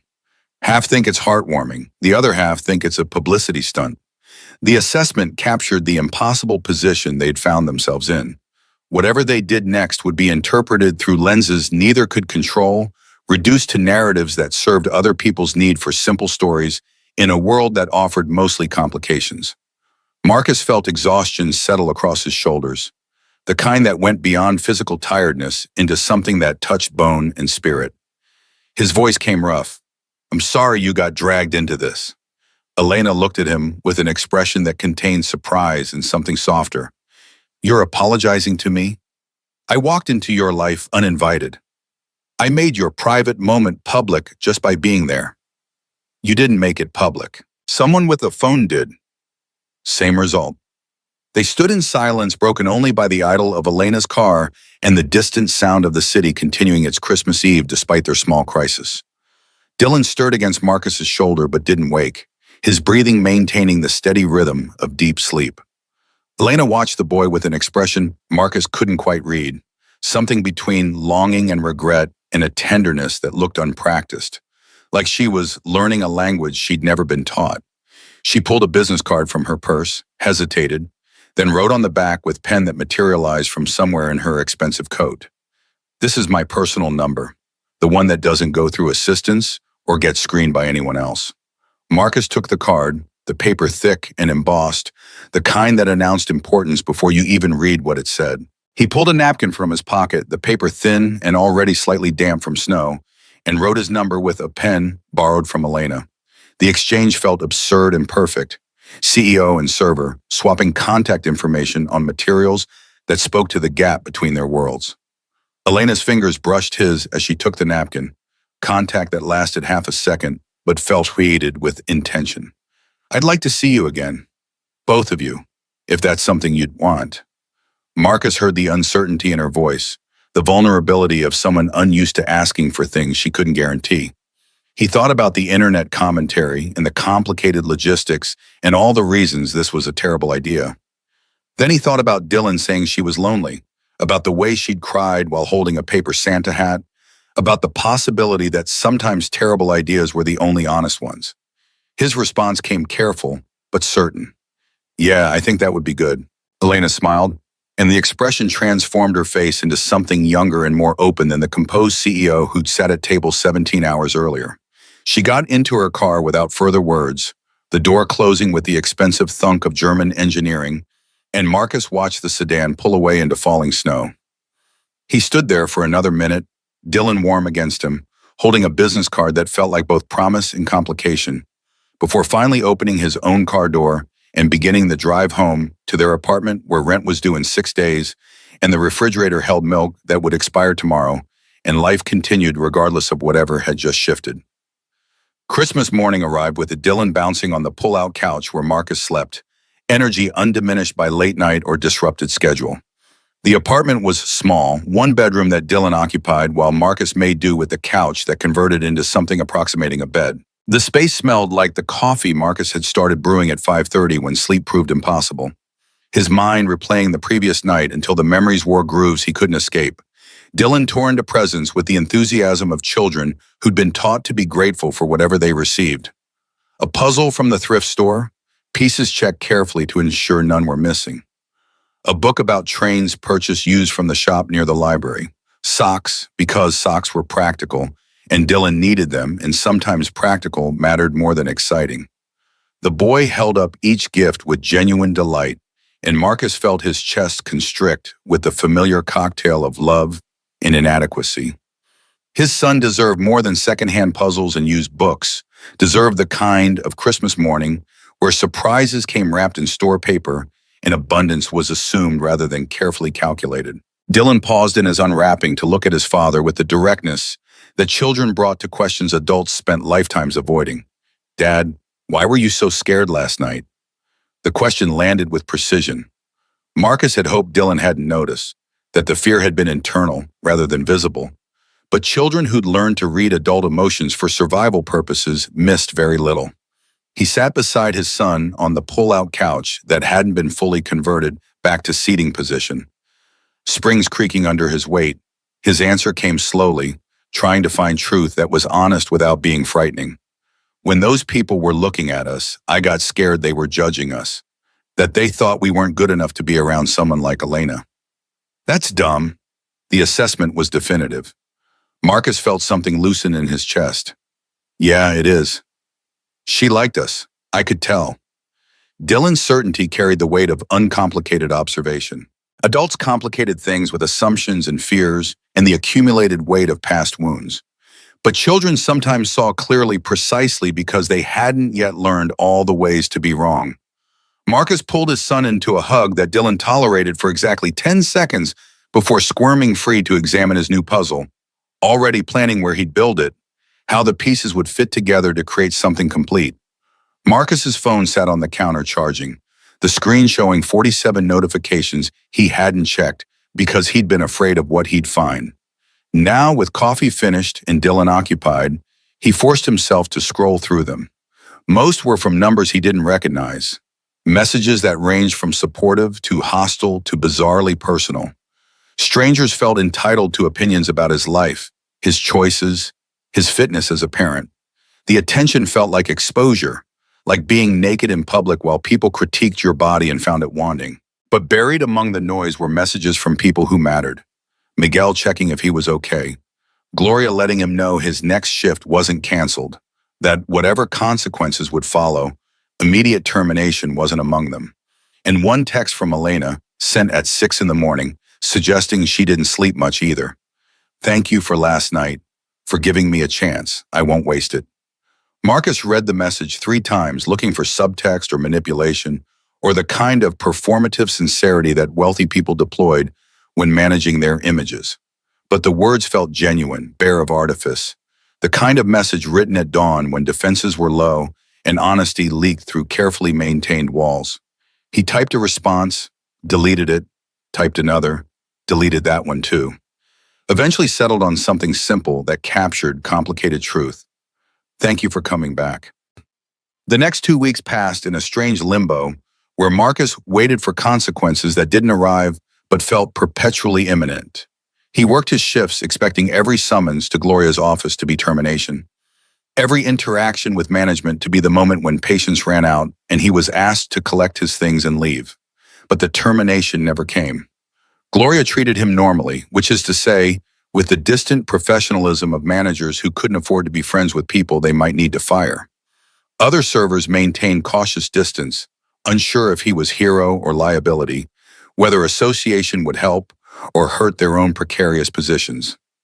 On January 2nd, Elena sat in her corner office with floor-to-ceiling windows overlooking the city she'd conquered through acquisition and negotiation, and the particular ruthlessness required to succeed in commercial real estate. The board meeting started at 9, scheduled for 2 hours but likely to run longer because Richardson, her CFO, had prepared a presentation that required defending cost-cutting measures she'd approved before Christmas and reconsidered since. The conference room held 12 people arranged around a table that cost more than Marcus's annual salary. Board members in expensive suits, executives who'd built careers on increasing shareholder value, consultants hired to provide opinions that supported predetermined conclusions.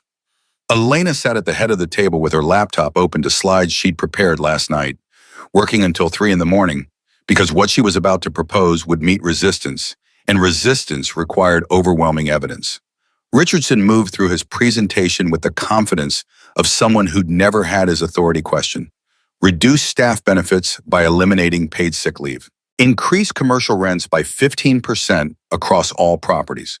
Eliminate discretionary spending on building maintenance beyond legal minimums. The projections showed 12% profit increase within 18 months, numbers that board members nodded along to because numbers were clean and people were complicated, and it was easier to focus on what measured easily. When Richardson finished, he looked to Elena for the approval that had always come before, the single nod that turned proposals into policy. But Elena remained still, her hands folded on the table, her expression neutral in a way that made several board members shift uncomfortably.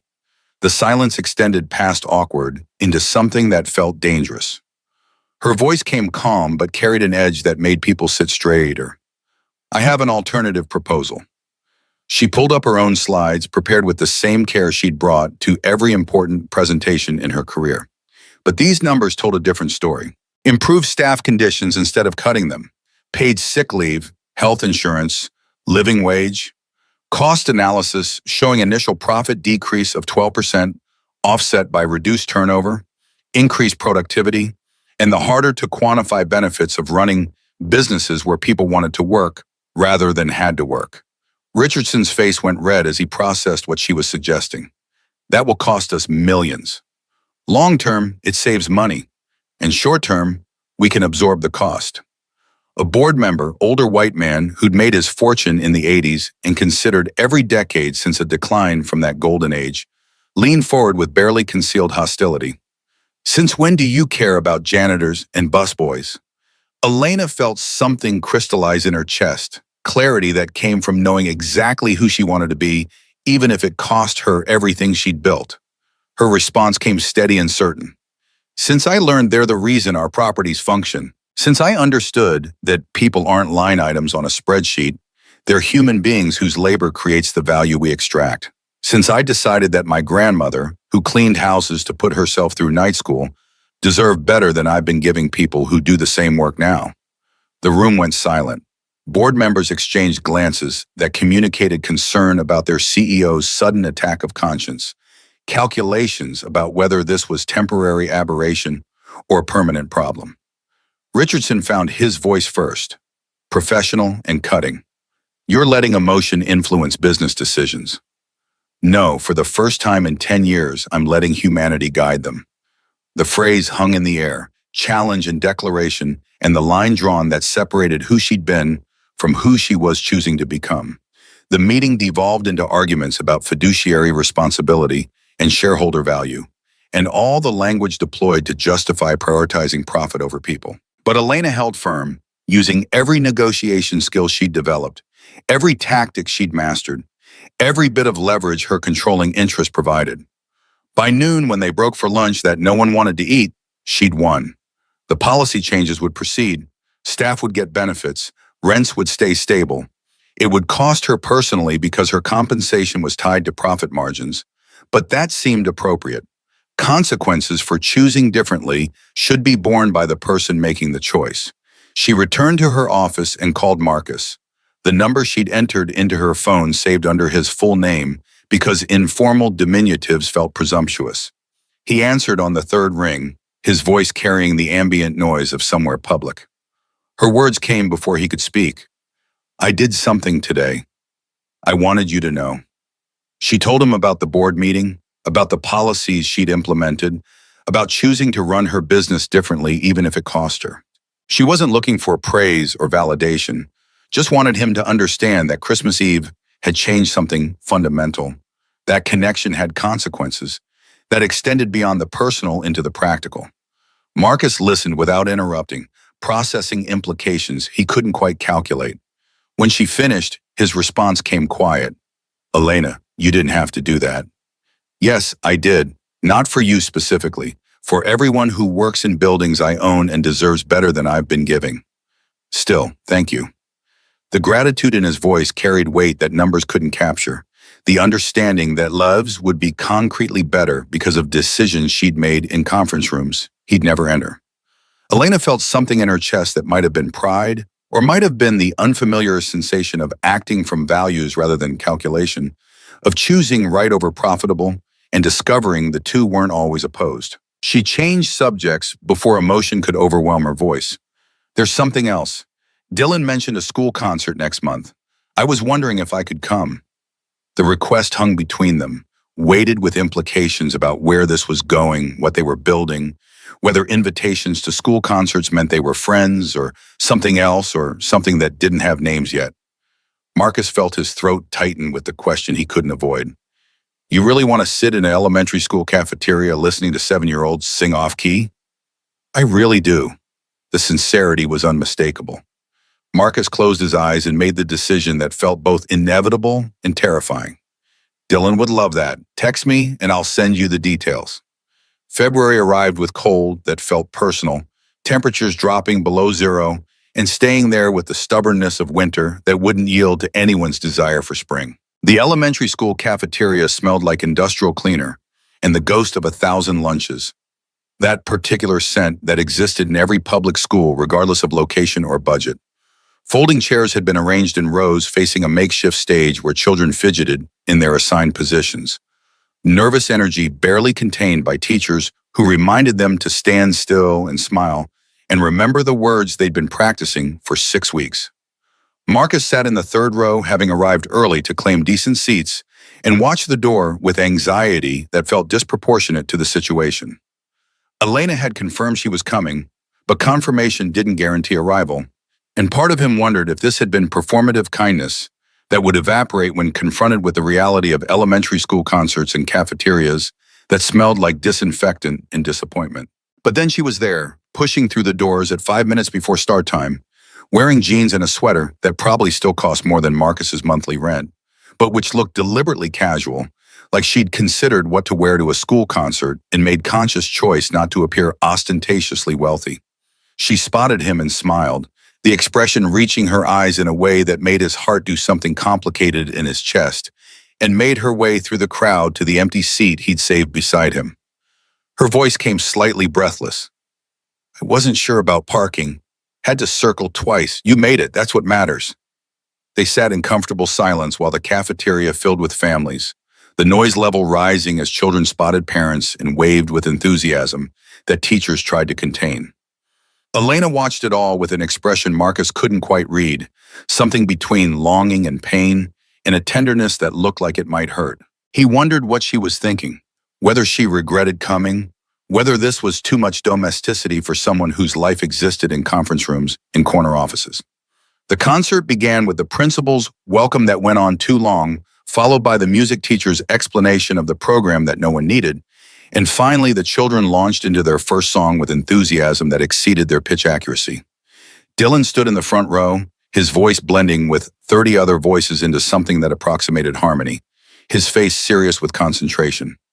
Elena leaned forward in her chair, attention focused entirely on Dylan, and when he sang his brief solo, 2 lines about stars and dreams, she clapped louder than anyone else in the cafeteria, standing ovation that made other parents look over with curiosity. After the concert, when children flooded into the audience to find their families, Dylan launched himself at Elena with the unself-conscious affection of children who hadn't yet learned to guard their hearts. She caught him with a laugh that sounded surprised and delighted, holding him for a moment before setting him down to accept the program he thrust at her, his finger pointing to where his name appeared in small print. His voice came fast with excitement. Did you hear my solo? I didn't mess up even though I was nervous. Elena's response came with absolute sincerity. You were perfect. Best singer in the whole concert. That's not true. Sarah has better pitch, but thank you anyway. The honesty made Elena laugh again, this time with something that sounded like joy, uncomplicated and genuine. Marcus watched them together, watched Elena crouch down to Dylan's level to examine his program more closely, watched his son explain the songs they'd sung and why they'd chosen them, and felt something shift in his chest. This wasn't performance. This was someone genuinely interested in his son's life, showing up because it mattered, making space in a schedule that was probably packed with important meetings to sit in an elementary school cafeteria and applaud off-key singing. They went for pizza afterward. Dylan's choice of the cheap place 3 blocks from the school where slices were $2, and the ambiance was fluorescent lighting and plastic tables. Elena fit herself into the booth across from Marcus and Dylan, eating pizza that had gone slightly cold because they'd had to wait 15 minutes for a table, and participated in conversations about classroom hamsters and recess politics and all the minutiae of 7-year-old life that adults usually tuned out. She asked questions that suggested actual interest, remembered details Dylan had mentioned in previous conversations, made him feel heard in ways that required attention and care. When Dylan went to the bathroom, Elena and Marcus found themselves alone for the first time that evening.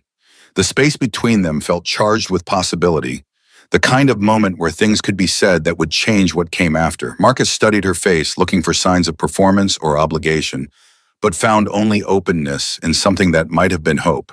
His words came before he could overthink them. "Thank you for coming tonight. It meant a lot to Dylan."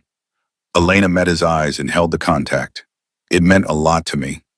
The admission hung between them, weighted with implications about what they were doing, where this was going, whether two people from such different worlds could build something real, or whether they were just postponing inevitable disappointment. Marcus felt his heart rate increase, awareness shifting from friendly to something else, something that made him notice details he'd been trying not to notice. The way Elena's hair fell across her face when she leaned forward, the laugh lines around her eyes when Dylan made her smile, the elegant bones in her hands that moved with grace even when handling cheap pizza. He reached across the table and took her hand, the gesture feeling enormous and terrifying and necessary. Elena looked down at their joined hands, her fingers wrapped in his, and when she looked back up, her eyes held moisture that didn't quite become tears. Neither of them spoke. Dylan returned from the bathroom and the moment ended, but something had shifted. Some acknowledgement that this was more than friendship, that adults were navigating territories that required care because they involved a child who couldn't protect himself if they got it wrong. March brought the kind of cold snap that felt punitive, temperatures plunging below what was normal even for a city accustomed to harsh winters. Marcus woke at 2 a.m. to Dylan coughing, that particular sound that meant his asthma was acting up, triggered by cold air that made breathing feel like inhaling knives. He stumbled out of bed and went to his son's room, finding Dylan sitting up with his hand pressed against his chest, face showing the panic that came when breath became struggle rather than automatic. Marcus grabbed the inhaler from the nightstand and helped Dylan use it, counting the puffs and watching for the moment when breathing eased back toward normal. But when he put his hand against the wall, he felt no warmth from the radiator that should have been keeping the apartment heated. The landlord, a man named Gunderson who owned 6 buildings and treated tenants like inconveniences that occasionally paid rent, had been promising to fix the heating system for 3 weeks. Now it had failed completely, and the temperature inside the apartment was dropping toward dangerous. Marcus tried Gunderson's number and got voicemail, the recorded message suggesting he call back during business hours as if emergencies respected schedules. He tried the emergency maintenance line and got no answer. Dylan coughed again, the sound wet and painful, and Marcus felt panic flood his system. He couldn't afford a hotel, couldn't miss work to sit in an emergency room, couldn't let his son spend the night in an apartment that was getting colder by the minute. His fingers moved before his brain could construct all the reasons this was a bad idea, pulling up Elena's contact and typing a message that felt like admitting defeat. "Sorry to bother you. Do you know any lawyers? Landlord won't fix heat, and Dylan's asthma is getting bad from the cold." The response came within 30 seconds, suggesting she'd been awake despite the hour. "Is Dylan okay?" Marcus typed back, "He's struggling. Cold air triggers the asthma. I don't know what to do." His phone rang immediately, Elena's voice coming through with an urgency that matched his own panic. "I'm sending a car. You're staying at my place tonight." "I can't. Marcus, your son is sick. Please." The please broke through his resistance. He heard genuine fear in her voice, not for her reputation or convenience, but for Dylan's health, and understood that arguing would waste time they didn't have. He agreed, hung up, and began throwing essentials into the backpack they used for overnight stays that never happened because they had nowhere to go. Within 20 minutes, a car arrived, the driver helping them with their meager belongings and maintaining professional silence during the drive to an address in a neighborhood where Marcus had never been, because people like him didn't have business in buildings where penthouses cost millions. Elena met them in the lobby, her hair loose and wearing sweatpants that looked expensive even in their casualness, and took one look at Dylan before steering them toward the elevator. She'd ordered a humidifier that arrived 10 minutes after they did, had set up a nebulizer she'd apparently had delivered sometime in the previous hour, and transformed her guest room into something approximating a medical facility. She stayed with Dylan while Marcus showered, reading to him until his breathing eased and sleep became possible. And when Marcus returned, he found her sitting beside the bed with her hand on Dylan's shoulder, like she was afraid he'd stop breathing if she let go. They stood in the hallway outside the guest room, speaking in whispers so they wouldn't wake the boy who'd finally found rest. Elena's face showed exhaustion that came from more than lost sleep, the weight of caring about someone whose vulnerability you couldn't eliminate through money or power, or any of the tools she'd mastered. Her voice came soft. "I called your landlord from the car, explained the consequences of not complying with housing codes. He'll have heat fixed by morning." Marcus felt something in his chest expand and contract simultaneously. Gratitude mixed with the complicated shame of needing help he couldn't repay. "You didn't have to do that." "Yes, I did. You'd do the same for me." The certainty in her voice suggested she believed it, that she'd moved past seeing him as charity case or service project into understanding they were building something reciprocal, that care moved both directions regardless of bank balances. Marcus realized with sudden clarity that she was right. He would do the same for her.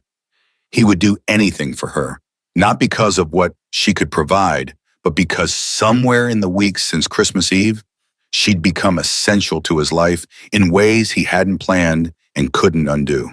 They stood in her enormous kitchen, the space bigger than his entire apartment, and she made hot chocolate that probably cost more per cup than his grocery budget for a week. 3 mugs arranged on her marble counter, the third waiting for when Dylan woke. The domesticity of it felt surreal, CEO and maintenance workers sharing hot chocolate at 3 in the morning while his son slept in her guest room. But it also felt right in ways that transcended logic. Elena broke the silence first.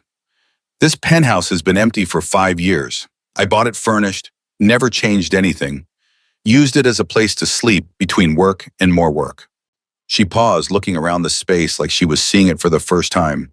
"Tonight, with you both here, it feels like a home." The admission cost her. Marcus could see that in the way she held her mug like it was the only thing keeping her grounded. He set down his own mug and closed the distance between them, taking the space that had felt too large and making it appropriate. His hand found her waist and she leaned into him, the gesture tentative but willing, and they stood like that for a moment that felt suspended from normal time.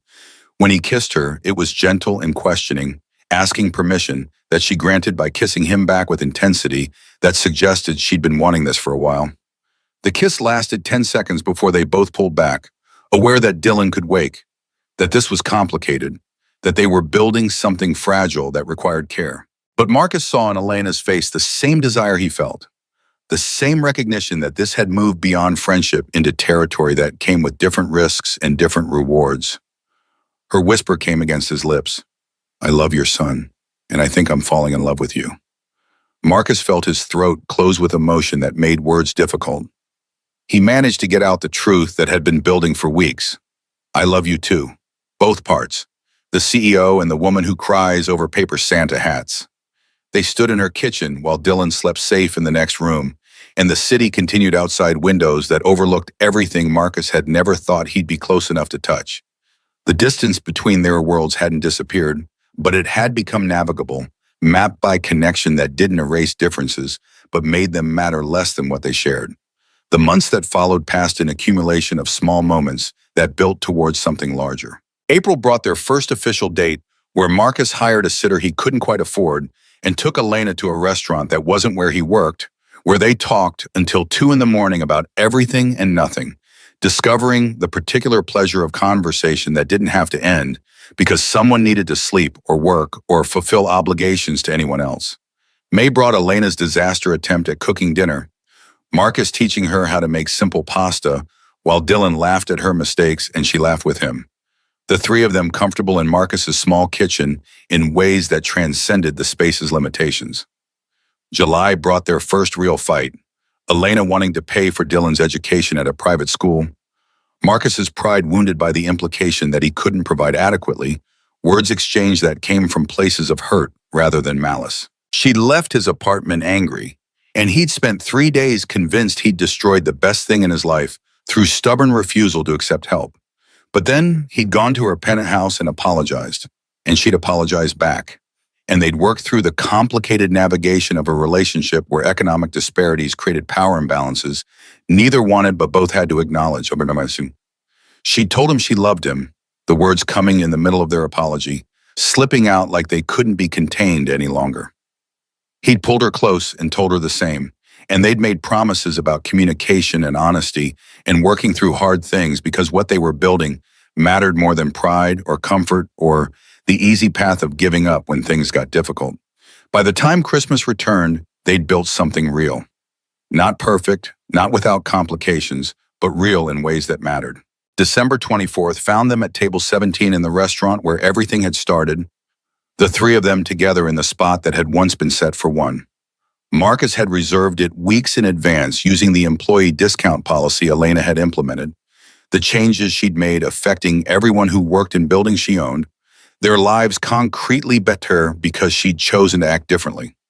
Dylan wore the same paper Santa hat, now nearly destroyed but preserved with tape and determination because it had become symbol of something important. Elena brought gifts that were thoughtful rather than expensive.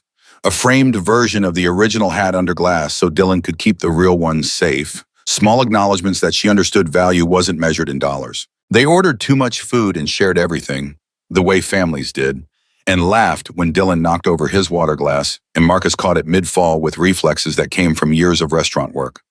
Elena set down her fork near the end of the meal, nervous energy visible in the way her hands moved.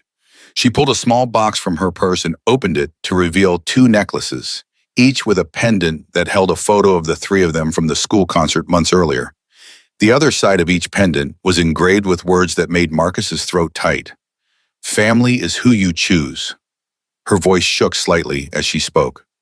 This year, you both gave me something I didn't know I was missing. A place to belong. A family. I'm not trying to replace anyone or claim something I haven't earned, but I wanted to be part of this, officially, if you'll have me. Dylan's response came without hesitation. Like a godmother. Or just family. Whatever feels right. Marcus felt tears press against his eyes, the kind that came from overwhelming emotion rather than pain. Elena, you already are family. You have been for months. But Marcus had his own surprise, his own moment he'd been planning for weeks and second-guessing every day since.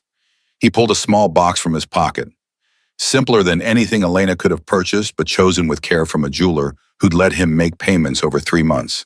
Inside was a silver band with a small stone, nothing elaborate or showy, but real and intentional, and meant to communicate everything he couldn't find adequate words for. His voice came rough with emotion as he opened the box. Elena, I know we've only been together a year, and I can't give you penthouses or fancy vacations or any of the things you're used to. He paused, gathering courage. But I can give you this. Every morning, I'll make your coffee. Every night, I'll listen to your day. When you're lonely, I'll be there. When you're scared, I'll hold you. Will you marry me? Elena stared at the ring like it was the most valuable thing she'd ever seen, which perhaps it was because value wasn't about money, but about what things meant.